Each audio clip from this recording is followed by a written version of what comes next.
Hello everyone, welcome to కథల సవ్వడి. ఈ వీడియోలో నేను ఒక అందమైన ముగ్గు వేస్తూ మీకు ఒక ఆసక్తికరమైన కథను షేర్ చేస్తున్నాను. ఆ రోజు వరలక్ష్మి వ్రతం కావడంతో వేకువజామునే నిద్రలేస్తుంది సుమన. త్వరగా తలస్నానం చేస్తుంది. ఆ రోజు కోసమే స్పెషల్గా కొనుక్కున్న పట్టుచీర, దాని మీదకి స్పెషల్గా వర్క్ చేయించిన బ్లౌజు ధరించి త్వరగా పూజ పూర్తి చేసుకుంటుంది. ఈలోపు సుమన తల్లి శారద లంచ్ ప్రిపేర్ చేసి సుమన కోసం లంచ్ బాక్స్ రెడీ చేస్తుంది. బ్రేక్ఫాస్ట్ కోసము ఇడ్లీ కూడా ప్రిపేర్ చేసి ప్లేట్లో సర్దుతూ ఉంటుంది. పూజ పూర్తి చేసుకున్న సుమన బెడ్రూమ్ లోపలికి వెళ్ళి పట్టుచీర మార్చుకోవాలనుకుంటూ తన ఆఫీస్కి కొత్తగా రాబోతున్న తన కొలీగ్ అంజలిని గుర్తు చేసుకుంటుంది. సుమన ఆఫీస్లో ఉంటుంది. హాయ్, మీ పేరు సుమన కదూ అని అంటూ ఉన్న గొంతు వినిపించేసరికి తలెత్తి చూస్తుంది సుమన. ఎదురుగా ఒక ఆవిడ నవ్వుతూ నిలబడి ఉంది. దాదాపు తన వయసే ఉంటుందేమో. అవునండి, మీరు అని అంటుంది Sumana. I'm Anjali, upper division clerk అని సాగతీస్తుంది. యూడీసీ అని సింపుల్గా చెప్పుండొచ్చు. అంత పొడవాటి డిసిగ్నేషన్ని కావాలనే హాస్యానికి సాగతీసి చెప్పిందని అర్థమైన సుమన అప్రయత్నంగా నవ్వుతుంది. అంజలి, ట్రాన్స్ఫర్ ఆర్డర్ రెడీ, కానీ నేను చేరబోయే కొత్త ప్లేస్లో నాకంటే ఎక్కువ గ్లామరస్గా ఉన్నవాళ్ళు ఎవరైనా ఉంటారేమో అనే భయంతో చెక్ చేద్దామని ఒకరోజు ముందే వచ్చా అంటున్న అంజలితో, మీరేం వరీ అవ్వక్కర్లేదు. ఇక్కడ ఫీమేల్ స్పీషీస్ అని చెప్పదగిన దానిని నేనొక్కదాన్నే. And I am no match to your elegance అని సుమన అంటుంది. నిజానికి అంజలి కన్నా తనే అందంగా ఉంటుందని సుమనకు తెలుసు. అందుకే బ్యూటీ అనో గ్లామర్ అనో కాకుండా ఎలిగెన్స్ అనే పదం వాడుతుంది. థ్యాంక్స్ టు ఇంగ్లీష్ అని అనుకుంటూ ఉంటుంది సుమన. అంజలి, నేను వేరే ప్లేస్కి ట్రై చేసుకోకుండా హ్యాపీగా ఇక్కడ చేరిపోవచ్చు అంటారు అని అంటుంది. నిక్షేపంగా నవ్వుతూ బదిలిస్తుంది సుమన.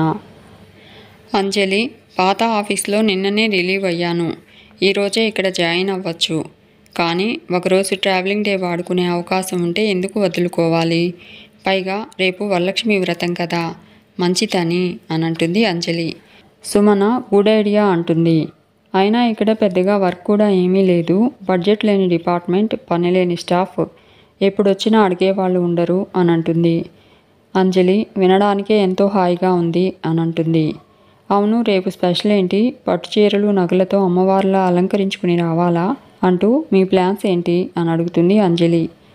సుమన, మరీ హెవీగా ఏం కాదు, కానీ కొంచెం డిఫరెంట్గా ట్రై చేయాలి కదా అని అంటుంది. అంజలి, ఏమో, నాకైతే సింపుల్గా ఉండడమే ఇష్టం. వేరే వాళ్ళ ఎక్స్పెక్టేషన్కి తగ్గట్టు మనం ఎందుకు ఉండాలి? అయినా ఫస్ట్ డేనే అలా గ్రాండ్గా ఎంట్రీ ఇవ్వడం నాకు నచ్చదు. నేనైతే హాయిగా ఏదో ఒక డ్రెస్ వేసుకుని వచ్చేస్తాను అంటున్న అంజలితో, I am also not very particular about it. నేను కూడా డ్రెస్లోనే వస్తాలే అంటుంది Sumana. Anjali, I think I'm going to fall in love with you అంటూ సుమన బుగ్గ మీద చిటిక వేస్తూ కన్ను కొడుతుంది అంజలి. సుమన మీ టూ అంటూ, బై ద వే మిగిలిన స్టాఫ్ను కూడా పరిచయం చేసుకుంటారా అని అడుగుతుంది. అంజలి వద్దొద్దు అంటుంది. ముందే అలా సోషల్గా ఉండడం మంచిది కాదు. మొదట్లో కాస్త రిజర్వ్డ్గా ఉంటే ఎవరలాంటి వాళ్ళు అర్థమయ్యాక రిలాక్స్ అవ్వచ్చు అంటూ, వాట్ డూ సే అని అడుగుతుంది Anjali. Sumana, maybe you are right అని అంటుంది. మీరు నన్ను సుమన అని పేరు పెట్టి పిలవచ్చు అని అంటుంది సుమన. అంజలి, ఐ విల్ అంటూ, నాకు కూడా టూ ఫార్మల్గా ఉండడం ఇష్టం ఉండదు అని అంటుంది. నువ్వు కూడా అంజలి అని పిలవచ్చు అంటూ, Anju is better, it makes me younger అంటూ మళ్ళీ కన్ను కొడుతుంది అంజలి. అది ఆమె మేనరిజం అని సుమన అనుకుంటుంది. అంజలి వెళ్ళిపోయాక అంజలి గురించి ఆలోచిస్తుంది. ఆఫీస్లో పెద్దగా ఇబ్బంది పెట్టే వాళ్ళెవరూ లేరు. అంతమంది మగవాళ్ళ మధ్యలో తను ఒక్కతే ఉండాల్సి రావడం అన్నది తనకెప్పుడూ ఇబ్బందిగా అనిపించలేదు. అయినా ఇంకొక ఆడమనిషి తనకు కంపెనీ ఉండడం అనే ఆలోచన సుమనకు బాగానే ఉంది. పైగా అంజలి కూడా తనలాగే నో నాన్సెన్స్ టైప్లా ఉంది అని అనుకుంటుంది సుమన. ఇక సుమన అంజలికి చెప్పిన ప్రకారము డ్రెస్ వేసుకుని ఆఫీస్కి రెడీ అవుతుంది. చుడీదార్లో ఆఫీస్కి రెడీ అయిన సుమనను చూసి శారద, అదేంటి సుమన, పట్టుచీర అప్పుడే మార్చేశావు? ఈరోజు వరలక్ష్మి వ్రతం కదా, పట్టుచీరలో వెళ్తే బాగుండేది అని అంటున్న శారదతో, లేదమ్మా, నా ఫ్రెండ్ కూడా డ్రెస్ వేసుకుని వస్తుందంట. నేను ఒక్కదాన్ని పట్టుచీరలో వెళ్తే బాగుండదమ్మా, అందుకే డ్రెస్ వేసుకున్నాను అని చెప్పి త్వరగా బ్రేక్ఫాస్ట్ వడ్డించమ్మా, ఆఫీస్కి లేట్ అవుతుంది అంటూ డైనింగ్ టేబుల్ దగ్గర కూర్చుంటుంది సుమన. ఇక సుమన ఆఫీస్ లోపలికి వస్తూ ఉంటుంది. అటెండర్ సుబ్బారావు, ఏంటి మేడం, రోజు నాకంటే ముందే వచ్చేవాళ్ళు పూజలు గట్టిగా చేశారా ఏంటి అని అడుగుతాడు. లేదు సుబ్బారావు, స్కూటీ ట్రబుల్ ఇచ్చింది, సమయానికి బస్ కూడా రాలేదు అంటూ ఆయాసపడుతూ బదులిస్తుంది సుమన. సుబ్బారావు చనువుగా సుమన చేతిలో ఉన్న బ్యాగ్ తీసుకుని పక్కనే నడుస్తూ తన ఇంట్లో సంగతులేవో చెప్తూ ఉంటాడు. ఆఫీస్లోకి ఎంటర్ అవుతూనే సుమన ఆశ్చర్యపోతుంది. లోపల అంతా కోలాహలంగా ఉంటుంది. పట్టు చీరలో దగదగా మెరిసిపోతూ ఉన్న అంజలి అందరికీ స్వీట్లు పంచుతూ సుమనను చూసి వెల్కమ్ సుమన అంటూ దగ్గరకు వస్తుంది. షాక్ నుండి తేరుకున్న సుమన నవ్వడానికి ప్రయత్నిస్తూ ఉంటుంది. సుమన నోట్లో బలవంతంగా ఒక sweet cookie see you in a sec అంటూ మేనేజర్ రూమ్ లోపలికి వెళ్తుంది అంజలి. ఎల్డీసీ ప్రకాశం అంజలి వెళ్ళిన వైపే మురిపంగా చూస్తూ పండగంతా కొత్త మేడంలోనే కనపడుతుంది అంటాడు. పక్కనే ఉన్న కంప్యూటర్ ఆపరేటర్ సురేష్, ఏమైనా సాంప్రదాయాలు ఫాలో అవడంలో ఉండే కళే వేరు అని అంటూ ఉంటాడు. ఇవన్నీ చూస్తూ ఉన్న సుమనకు సడన్గా అంబియన్స్లో తనకు దిష్టిబొమ్మలా ఉన్న ఫీలింగ్ వస్తుంది. ఈ రోజు కోసమే తను 10,000 పెట్టి కొనుక్కున్న పట్టుచీర, దాని మీదకు 5,000 పోసి మరీ వర్క్ చేయించిన బ్లౌజు గుర్తొచ్చి ఆ మనసు బాధగా మూలుగుతుంది. అసలు ఇదంతా అంజలి వల్లే. నన్ను పిచ్చి కట్టెలా తయారు చేసి నువ్వు మాత్రం బుట్టబొమ్మలా తయారై వచ్చావా అనుకుంటూ సీట్లో కూలబడుతుంది. చల్లటి మంచినీళ్లు తాగి ఆవేశం తగ్గించుకొని, నువ్వు పట్టుచీర కట్టుకురావడానికి వీల్లేదు అని అంజలి అనలేదు కదా, నీ ఇష్టం నీది, నేను మాత్రం డ్రెస్లో రాను, చీరే కట్టుకొస్తాను అని తను చెప్పి ఉండొచ్చు. అంజలి ప్లాన్స్ ఎందుకు చేంజ్ చేసింది అన్నది తనకు అనవసరం. తానే ఎక్కువగా ఫీల్ అవుతుందేమో. చీచీ, ఏంటిది చీప్గా తనకు తాను సర్ది చెప్పుకుంటుంది సుమన. హెడ్ ఫోన్స్ పెట్టుకుని పాటలు వినడానికి ట్రై చేస్తుంది. కానీ ఏదో అనీజీనెస్ తెలుస్తూనే ఉంది.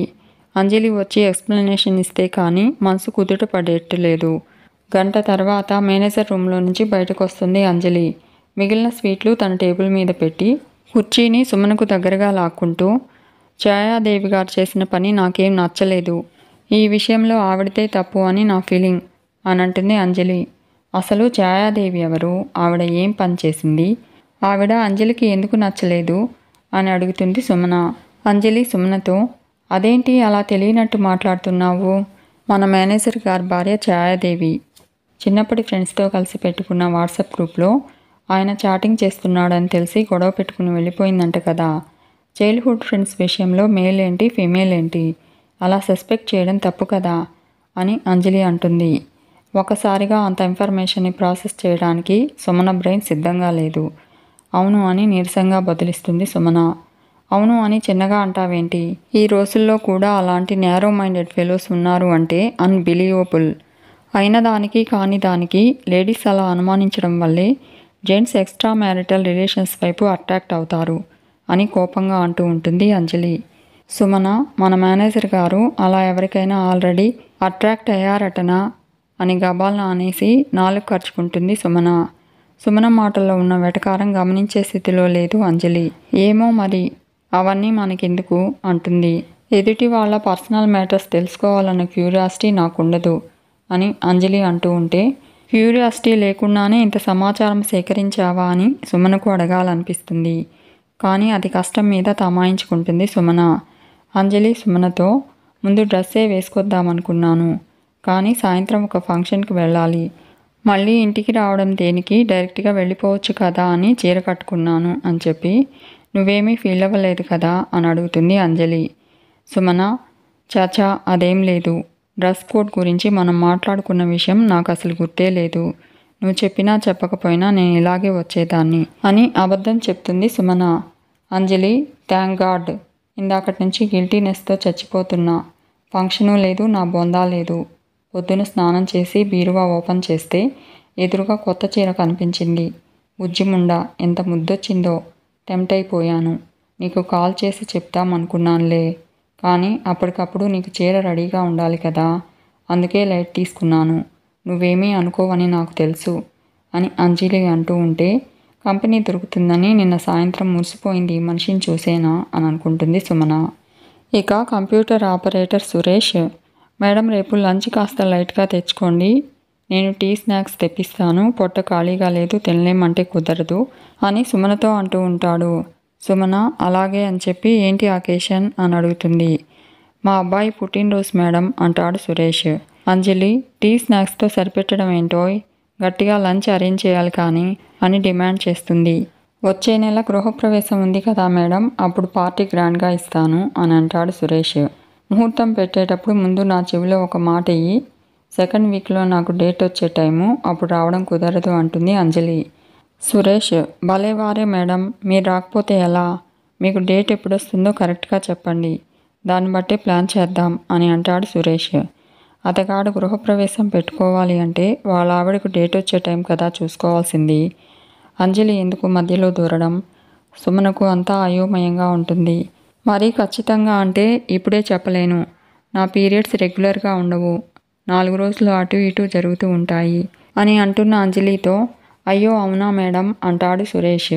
మా ఆవిడకు అంతే మేడం, ఒక్కోసారి 10-15 రోజులు లేట్ అవ్వద్ది అని బాధగా అంటాడు సురేష్. మరి 10-15 రోజులంటే ఇబ్బందే, ఏది ముందుగా ప్లాన్ చేసుకోవడానికి ఉండదు, నాకు తెలిసిన ఒక ఆవిడికి అంటూ అంజలి చెప్తూ ఉంటుంది. ఆఫీస్లో ఉన్న మిగిలిన పురుష పుంగవులు కూడా అక్కడ చేరుతారు. ఇదంతా చూస్తున్న సుమనకు పిచ్చెక్కేలా ఉంది. ఆడవాళ్ల ప్రాబ్లమ్స్ గురించి రహస్యంగానే మాట్లాడుకోవాలనే టైప్ కాదు తను.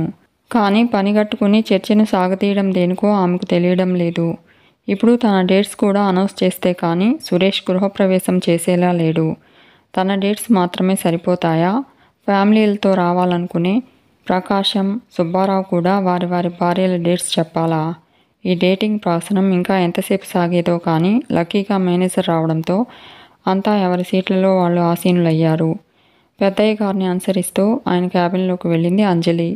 ఒకరోజు అంజలి సుమనతో నేను ఇలా అందరితో చనువుగా ఉండడం నీకు నచ్చట్లేదు కదూ అని అడుగుతుంది. సుమన ఇది మరీ బాగుంది, నువ్వు ఎవరితో ఎలా ఉండాలనేది నీ చాయిస్, నేను కూడా నువ్వు ఉన్నట్లే ఉండాలని నువ్వు అనుకోనంత వరకు నువ్వు ఎవరితో ఎలా ఉన్నా నాకు ప్రాబ్లం ఎందుకు ఉండాలి అని అంటుంది సుమన. అంజలి అవును అది నా చాయిసే అనుకో, కానీ మగవాళ్ళ రికగ్నిషన్ కోసము నేను పాకులాడుతున్నానని నువ్వు అనుకోవడం కూడా నాకు ఇష్టం లేదు అంటుంది. సుమన నేను అసలు ఏమీ అనుకోవట్లేదు, నీ లైఫ్ నీ ఇష్టం అంటుంది. అంజలి అదే అంటున్నా, చాయిస్ ఇష్టం రెండూ ఒకటి కాదు.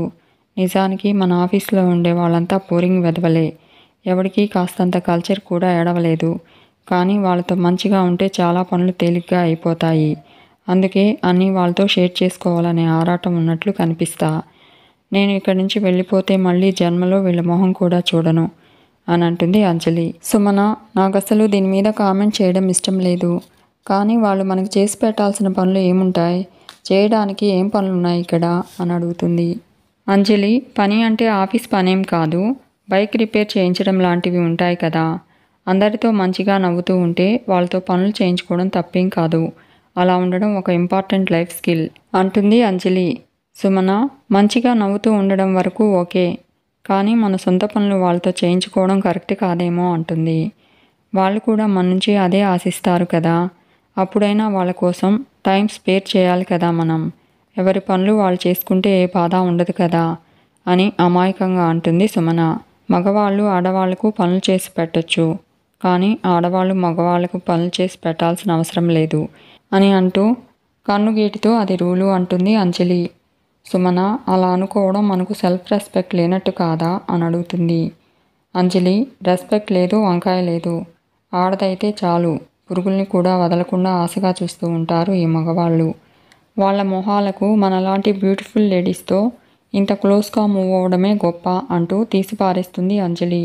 కరెంటు పోయి ఫ్యాన్ కాసేపు తిరగకపోతే చాలు, అబ్బా ఇంటికెళ్ళి బట్టలిప్పేసి ఏసీ రూమ్లో కూర్చుంటే కానీ ప్రాణానికి సుఖం ఉండదు అంటూ జెంట్స్ అందరికీ వినపడేటట్టు అరుస్తుంది అంజలి.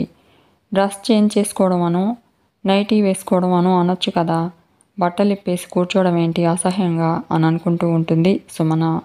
స్నానం చేస్తుంటే నీకు ఫోన్ చేయాలన్న సంగతి గుర్తొచ్చింది అని అంటుంది. స్నానం చేస్తుంటే ఇన్స్పెక్షన్ అన్న విషయం గుర్తొచ్చింది అని చెప్తుంది. స్నానం చేస్తుంటే నువ్వు చెప్పిన జోక్ గుర్తొచ్చి తెగ నవ్వుకున్నా అంటుంది. స్నానం చేస్తుంటే చీర ఐరన్ చేసి లేదని గుర్తొచ్చి కంగారు పడ్డాను అంటుంది అంజలి. 10 మాటలు చెప్పిందంటే అందులో 9 మాటలు స్నానం చేసే ప్రస్తావన ఉండాల్సిందే. ఆఫీస్లో వాళ్ళకు చెప్పాల్సిన ప్రతి విషయము స్నానం చేయడంతో లింకు పెట్టే ఎందుకు చెప్తుందనేది సుమనకు అర్థం కాదు. బాత్రూంలో ఉంటే తప్ప బుర్ర పనిచేయని రోగం ఏదైనా అంజలికి ఉందేమో అనుకుంటుంది సుమన. ఆఫీస్కి రాగానే వాష్రూమ్ లోపలికి వెళ్ళి 3 మడతల పైటను 6 మడతలుగా మారుస్తుంది. మళ్ళీ సాయంత్రం వెళ్లే ముందు పొద్దునెలా ఉందో అలాగే తయారై వెళ్ళిపోతుంది. ఈ విషయం తను కాకుండా ఇంకా ఎవరైనా గమనించి ఉంటారా అని అనుకుంటూ ఇంట్లో ఏసీ అలవాటైన మీదట గాలి సరిపోక అలా చేస్తుందా అనుకుంటూ అంజలి మాటలు చూస్తే అలా చేయడం వెనక ఇంకేదో కారణం ఉందేమో అనిపిస్తుంది అని అనుకుంటుంది సుమన. అంజలితో మగవాళ్ళు మనమంటే ఎందుకు ఆసక్తి చూపిస్తున్నారో అర్థమై కూడా అర్థం కానట్టు వాళ్ళతో పనులు చేయించుకోవడం అంటే అది లైఫ్ స్కిల్ కాకుండా సెడ్యూస్ చేయడం అవుతుందేమో కదా అంటూ తను అనవసరంగా ఆర్గ్యూ చేస్తుందని తెలుస్తున్నా ఆపుకోలేక అడుగుతుంది సుమన. సెడ్యూస్ చేయడం మాత్రం లైఫ్ స్కిల్లే అని ఎందుకు అనుకోకూడదు దబాయింపుగా అంటుంది అంజలి. అవతలి వ్యక్తి మీద ఇంట్రెస్ట్ ఉండి సెడ్యూస్ చేయడం వేరు, దేనికో ఒకదానికి పనికొస్తారులే అని కూడా సెడక్షన్ని ప్రయోగించి దాన్ని కూడా లైఫ్ స్కిల్ అని పిలవడం ఏమిటి అని అడుగుతుంది సుమన. అంజలి, నువ్వు నీ బ్యాగ్ని రోజు అటెండర్ సుబ్బారావుతో మోయించట్లేదా? అదేమీ అతని జాబ్ చార్ట్లో లేదుగా, అయినా ఎందుకు చేస్తున్నాడంటావు? నువ్వు ఎర్రగా బుర్రగా ఉంటావనే కదా అని అంజలి అంటూ ఉంటే సుమన తను వింటున్నది నిజమా కాదా అన్నట్టు నిర్ఘాంతపోయి చూస్తుండిపోతుంది. సారీ, నా ఉద్దేశం అది కాదు నువ్వు అంటూ అంజలి మాట పూర్తి చేయకముందే బ్యాగ్ తీసుకుని బయటకు నడుస్తుంది సుమన. ఇక తెల్లవారి అంజలి ఆఫీస్కి రాకపోవడంతో తనకు ఎదురు పడడానికి మొహం చెల్లక లీవ్ తీసుకుందేమో అనుకుంటుంది సుమన. వారమైన అంజలి ఆఫీస్కి రాకపోవడంతో తన అంచనా కరెక్ట్ కాదేమో అనుకుంటుంది సుమన. ఆఫీస్ వాళ్ళు ఎవరు ఫోన్ చేసినా కాల్స్ కూడా అటెండ్ అవ్వడం లేదంట. ఒకవేళ ఆరోగ్యం బాగాలేదా, ఇంట్లో నుంచి అడుగు బయట పెట్టలేనంత, అందరితో కాంటాక్ట్స్ తెంచుకోవాల్సినంత పరిస్థితి అంజలికి ఎందుకు వచ్చింది అనుకుంటూ అటెండర్ సుబ్బారావుని తీసుకుని అంజలి ఇల్లు వెతుక్కుంటూ వెళ్తుంది సుమన. సుబ్బారావు అంజలి ఇల్లు చూపెట్టి, ఇదే ఇల్లు మేడం, తాళం వేసినట్లు లేదు, మీరు వెళ్ళండి, నేను ఇక్కడే ఉంటాను అంటూ ఇంటి బయటే ఉండిపోతాడు. సుమన గేట్ తీసుకుని లోపలికి వెళ్తుంది. మెయిన్ డోర్ కాస్త ఓరగా తెరిచి ఉంది. లోపల నుంచి ఎవరి మాటలో వినపడుతున్నాయి. మేనేజర్ అంజలితో మాట్లాడుతూ ఉంటాడు. ఇలా జరుగుతుందని నేను అసలు ఊహించలేదు అంజలి. అసలు ఛాయాదేవికి మీ ఇల్లు ఎలా తెలిసిందో నాకు అంతు పట్టట్లేదు. దాన్ని ఇప్పటిదాకా వదిలించుకోకుండా భరించి ఊరుకోవడం నాదే తప్పు. ఊరుకో బంగారం, ఇంకోసారి అది మీ ఇంటి ఛాయలకు వచ్చినా దాని కాళ్ళు విరగ్గొట్టిస్తా అని అంటూ ఉంటాడు. అంజలి ఇదంతా దొంగ ముండ సుమన నిర్వాకమే అంటుంది. మొదటి నుంచి నాకు దాని మీద అనుమానంగానే ఉంది. గొర్రె కసాయివాడిని నమ్మినట్టు నేను దాన్ని నమ్మాను. అదే మీ ఆవిడను నా మీద కూసుకొల్పింది. నువ్వేం చేస్తావో నాకు తెలియదు. ఆఫీస్లో నేనో అదో ఇద్దరిలో ఒకరే ఉండాలి అంటూ కోపంతో బుసలు కొడుతూ ఉంటుంది అంజలి. ఇదంతా వింటూ ఉన్న సుమన షాక్ అవుతుంది. సుమనకు లోపలికి వెళ్ళాలని అనిపించలేదు. బయట ఉన్న సుబ్బారావు అంజలి మాటలు విని, మీరేమీ బాధపడకండి మేడం, అంజలి మేడంను వదిలించుకునేందుకే మేనేజర్ గారే వాళ్ళ ఆవిడకు ఒప్పందించి ఉంటాడు అని అంటాడు. ఇలాంటి వాళ్లకు మనం ఎంత దూరంగా ఉంటే మనకు అంత మంచిది అని చెప్పి ఇంటికి బయలుదేరుతూ ఉంటుంది సుమన. అప్పుడే ఛాయాదేవి మీడియా వాళ్ళతో కలిసి అంజలి ఇంటికి వస్తుంది. సుబ్బారావు కూడా బయలుదేరుతూ మనం వెళ్ళిపోవడమే మంచిది మేడం అంటాడు. మేనేజర్ గారు నిజంగానే ఛాయాదేవి గారికి మనమే ఒప్పందించామనుకుంటారు అంటూ బయలుదేరుతూ ఉంటాడు సుబ్బారావు. మీకు ఈ వీడియో నచ్చితే లైక్ చేయండి, షేర్ చేయండి, తప్పకుండా సబ్స్క్రైబ్ చేసుకోండి. Thanks for watching.